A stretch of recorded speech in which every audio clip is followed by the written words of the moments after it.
ini dari Universitas Bina Sarana Informatika jurusan manajemen ingin mewawancarai Pak terkait dengan bisnis yang Bapak miliki. Oke. Ya ini Takana Cafe betul Pak? Ya betul, Takana Coffee. Ya sebelum itu perkenalkan dulu kami ya. Dari saya dulu, saya Bagus Muhammad Romi. Saya Muhammad Anang Febriandi. Kami juga. Boleh perkenalkan Ya, Bapak? Oke, nama saya Rahmat Patrika. Memang saya co-foundernya dari Takana Coffee dan kebetulan memang dari tahun 2021 memang sudah fokus di kedai kopi. Sebelumnya kegiatan saya sebenarnya di bidang profesional, jadi dosen pernah, guru dan juga kepala sekolah. Nah sekarang fokusnya di dunia F&B.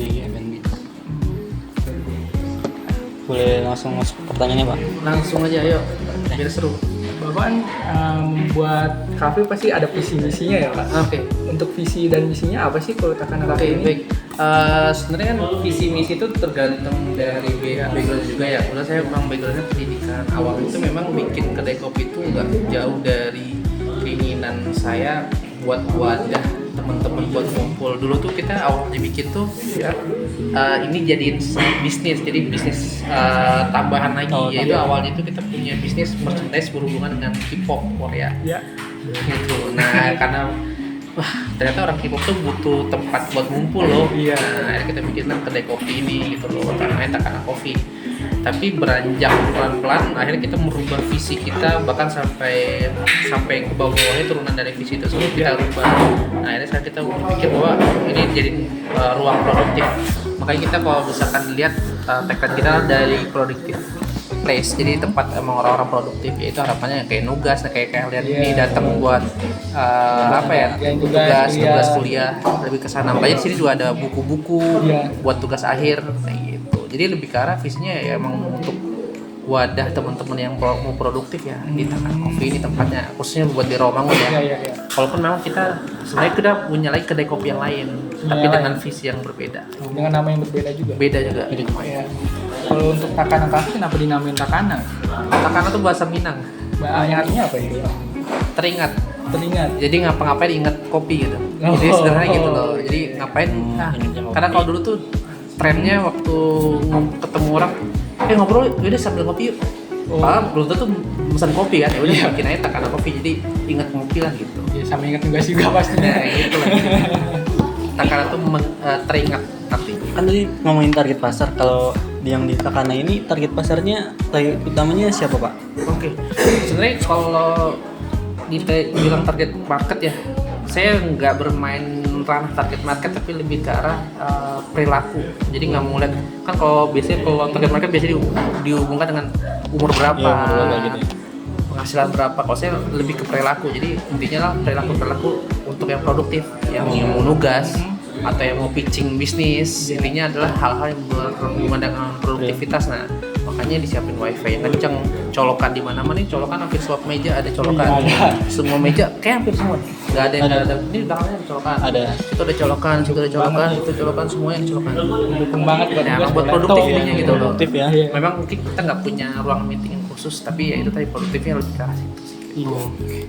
Kalau untuk menu yang paling spesial Pak dari Takana ini? Tetap kopi susu sih. Kopi susu. Di bawah kopi susu baru matcha. Kalau untuk makanannya Pak? Nah, kalau makanan tuh kita dulu awalnya kita mau ngangkat toast. Tapi ternyata kebutuhan orang nugas tuh butuh yang kenyang juga. Karena biasanya yang nugas tuh minimal banget tuh 2 jam, sejam 2 jam. Masih lama. Nah, butuh makan siang. Nah, sekarang rice bowl sih oke. Rice bowl-nya oke karena emang secara simpel buat makan simpel. Kalau untuk keunggulan dari Takana Coffee ini dari coffee shop yang lainnya itu apa Pak? Saya bingung kalau jawab di keunggulan ya. Yang jelas saya konsisten dan fokus dengan Takana aja. Jadi saya jarang banget. Kuncinya konsisten ya Pak? Iya, saya nggak pernah lihat, wah orang begini ya, besok gue ikutin deh, kayak rame deh itu. Misalkan contohnya ada yang tiba-tiba bikin makanan baru, gue ikutin deh, enggak sih. Kita fokus aja develop. Awal kita kan pengen orang-orang produktif. Kita lebih ngulik di sananya apa sih yang dibutuhkan orang-orang yang produktif gitu. Ya udah fokus di situ aja. Kayak dulu awal-awal kita nggak punya musola, tapi orang-orang ternyata yang kesini, mas ada di musola dong, jadi kita sholat nggak perlu keluar, kita ada di musola, jadi fokus di situ aja. Kita gali aja dari apa sih yang dibutuhkan oleh konsumen utama kita, yang kita kembangkan, dan benar secara grafik tuh meningkat. naik banget. Kalau untuk legalitas dari Takana ini Kita udah haki, Takana Coffee, habis itu kita udah halal, halal? habis itu BPOM udah, karena kalau untuk halal udah 100 BPOM. Oh udah langsung lewat. Apalagi butuhnya? Izin tempat usaha? NIB udah, NIB udah. ada. Insya Allah semuanya legalitas udah. Udah. Udah ada. Kan finishnya di haki, kita udah haki. Iya. Udah. Jadi udah nggak ada Tahu boleh udah. pakai Udah kopi. semuanya berarti ya. Jadi kalau ada yang bikin Takana Coffee bisa kita tutup. Iya betul. Bisa dicek aja nanti kan. Ya sekarang Iya. Aki penting banget ya Pak. Karena kan ya ada aja orang iseng. Iya gitu. banyak kasus juga tuh. Nah kalau dari aspek sumber daya manusia sendiri Pak di kopi ini, di sini ada nggak sih berapa jumlah karyawannya dan terus struktur organisasinya itu kayak gimana? Oke. Kita kalau saat ini staff yang di kedai ini 5, tapi secara struktur organisasi sebenarnya kedai ini di bawah naungan satu manajemen itu yang dipimpin oleh saya. Jadi Kodua cuma satu nih kedai, karena sekarang udah punya beberapa kedai, jadi kita bentuk satu manajemen lagi. Jadi ada saya, habis ada orang keuangan, di bawah saya ada orang keuangan, ada purchasing, satu lagi orang operasional. Nah masing-masing punya tugas. Nah di mana nanti di setiap kedai ada leader. Kayak Takana berarti ada leader nih. Leader ini nanti berkoordinasi dengan purchasing, koordinasi dengan operasional dan orang keuangan. Nanti ya, yang 3 ini baru koordinasi dengan saya. Sebenarnya lebih kayak gitu strukturalnya. Jadi ada 4 jenjang. Yang atas itu pemilik atau owner, di bawahnya ada manajemennya, ya manajemen operasional dari 3 itu, di bawahnya lagi ada leader, di bawah leader baru ada barista. Tapi dari barista bisa naik leader juga. Ya yang jadi leader pun barista sebenarnya. Jadi barista yang dipilih jadi leader. Misalkan ada 5, berarti dari 5 itu 1 jadi leader. Berarti ada jenjang karirnya juga ya. Ya kalau dibilang ada jenjang karir sih, ya mentok di manajer lah. Iya. Mantap nih manajer. Manajer karena ada nih manajer purchasing kita itu emang dari barista. Dari barista? Dari barista awal. Sekarang udah purchasing ini, ntar mau ketemuan lagi, mau meeting bulanan tanggal 20 masalahnya. Tutup buku. Akhir bulan ya. Kalau untuk peralatan yang digunakan buat dari Takana Coffee itu apa aja Pak? Peralatan, Iya. pasti mesin kopi Iya. grinder tuh utama. Itu utamanya. Dan itu malah kita lebih fokus ke grinder, karena kalau grindernya bagus biasanya sih hasil produksinya lebih bagus. Gitu, kalau di kopi itu biasanya kita lebih ke grindernya. Grindernya. Kayak gitu, baru mesin, baru yang lain-lain, unsur-unsur yang lain, dan itu disesuaikan aja sih. Contohnya ya di sini mesinnya lebih proper, lebih buat apa ya, produksi banyak lebih oke lah. Tapi mungkin di kedai yang lain enggak, karena yang lain banyak stokan, stok sistemnya. Lebih ke arah bentuk model bisnis dan flow kerjanya aja sih sesuaikan. Biasanya harga dari menunya tuh berapa Pak rata-ratanya Pak? Kalau sekarang ya, karena ini baru ada kenaikan nih. Oh, baru ya. Baru naik. Bahan baku lagi naik ya Ya, Pak? range 23 sampai 30. 30. Dulu tuh kita start dari harga 18. Dari 18. Wah, yang paling murah tuh kayaknya itu. Iya, 18. Oh, dulu pernah Indomie 13.000. Kita pernah jual Indomie 13.000. Awal-awal Wifi Arsya gini. Wah. awal-awal dulu kita pernah sempat jual 13.000, sekarang Indomie 17 atau 18 saya lupa. Iya dari 17. Kalau di sini ada pasti ada target penjualan dong Oh, iya. perharinya. Heeh. Itu Apa tuh? berapa biasanya? Kita main cup aja ya. Main cup Saya ya. nggak mau main cup. Berapa cup gitu. Kalau di cup itu kita punya targetan minimal sehari itu 150 cup. Oh, 150 cup. Dan alhamdulillah sih Capai itu. tercapai terus. Sampai saat ini tercapai terus. Berarti dari tercapainya target pasti omsetnya terus naik berarti per bulannya. Alhamdulillah lah. Lagi? Ini kan buka usahanya cukup lama juga ya. Apa sih Pak kendalanya selama ini? Kendalanya Iya.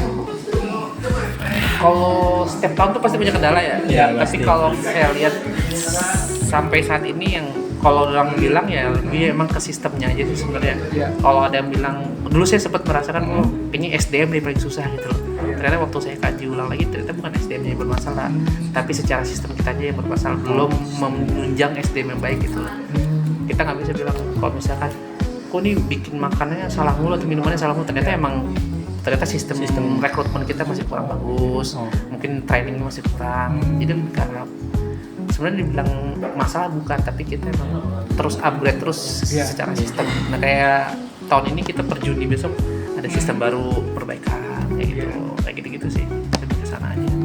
Bapak ini kan udah termasuk sukses lah ya. Ya amin ya Allah. Amin.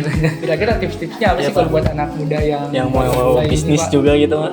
Kayak anak kuliah. Disuruh ngasih tips susah loh. Bingung karena banyak hal faktor bisnis tuh yang dibahas gitu yang perlu dipelajari. Tapi ya sederhana, kalau mau berbisnis tuh perlu mentor. Ya, harus cari mentor, wajib. Karena ya tadi Iya, kayak iya. saya awal pun 4 bulan pertama kan nggak punya mentor ya, Iya, iya. pelan-pelan jalannya bingung mau ngapain. Nah, alhamdulillah sih 2021 starting di bulan Agustus, bulan November tuh saya nemu mentor. Akhirnya saya belajar dari mentor. Nah itu disitulah mulai terbuka, oh ternyata nggak sesimpel ini lo bisnis, perlu banyak hal-hal yang perlu dipelajari. Nah mentornya yang ngarahin, besok pelajarin ini ya, besok pelajarin ini, sehingga kita tahu arahnya kemana. Kalau kita nggak ada mentor bingung, walaupun mungkin ada buku, ada video di YouTube, Iya, iya. tapi kan itu nggak terstruktur kan. Iya, Tapi kalau iya. misalkan ada mentor, dia udah punya pengalaman dan sudah terstruktur, jadi tahu loh arahin ke sini, arahin ke sini. Besok ini Mat ya, besok ini ya. Coba dicek lagi, dia kan main ke sini, Mat kayak perlu di ini deh, perlu ditambah ini deh, kurangin ini deh. Disitulah akhirnya sampai sekarang akhirnya dengan mentor tuh tetap, tapi walaupun memang udah nggak seintens dulu ya, Iya. karena mungkin udahlah udah bisa lah gitu dilepas, tapi Iya, iya. tetap ya kan akhir tahun ketemuan. Mentornya mungkin teman-teman juga tahu kalau ini di mana orang mana asli. Jakarta saya. Jakarta semua. Ini Jakarta semua. Kalau Bogor tuh bisa ada terkenal namanya Uncle Joe Coffee. Uncle Joe. Uncle Joe kayak mentor kita. Dia udah punya 12 cabang. Waduh. Nah, belajar aja. Iya, iya. Gitu. Jadi sih kalau menurut saya harus punya mentor. Jangan ego, oh gue bisa kok. Jangan kurang-kurangin ego. Iya, iya. Daripada rugi ntar. Udah. Cukup. Makasih Pak nih Pak udah ngelakuin Sukses Makasih ya waktunya Pak. Mungkin pertemuan kali ini menurut gue sih jangan cuma jadi tugas. Iya, Nah, betul praktikan. Langsung. Coba ya sebetulnya nanti kalau lulus emang perlu mentor ya, bisa main di sini kok. Oh, bisa sama Bapak nih. Karena banyak. Ya alhamdulillah sih saya juga bantu teman-teman UMKM juga, misalkan yang memang di kedai dari resep, dari manajemen, keuangan gitu kita bantuin. Karena berbisnis itu enakan punya teman. Iya, iya. Jangan cari musuh, jadi sudut pandangnya, oh itu lawan gue tuh, kayak saingan gue dia deh. Tapi dirangkul ya. Banget. Saya owner kedai kopi ini serombongan selalu Kenal. jadi kita tahu lah kondisi masing-masing, ya kita masih saling support aja. Jadi persaingan juga sehat ya. Oke, sudah Sudah Pak. Makasih, Pak. Ya, sukses ya. Ya, Lancar. Makasih ya Pak. Udah ya. Dari wawancara yang kami lakukan bersama owner Takana Coffee dapat disimpulkan bahwa Takana Coffee fokus pada perilaku konsumen daripada target pasar. Perilaku konsumen yang difokuskan adalah konsumen yang produktif, seperti mengerjakan tugas kampus ataupun mengerjakan tugas pekerjaannya. Takana Coffee juga sudah memiliki legalitas yang jelas dari Haki, NIP, BPOM, dan sertifikasi halal. Takana Coffee juga memiliki target penjualan yang jelas dan selalu tercapai dalam per hari, sehingga omset setiap bulannya itu grafiknya selalu menaik. Dari hal tersebut Takana Coffee bisa dikatakan sudah layak pada aspek layakan bisnis.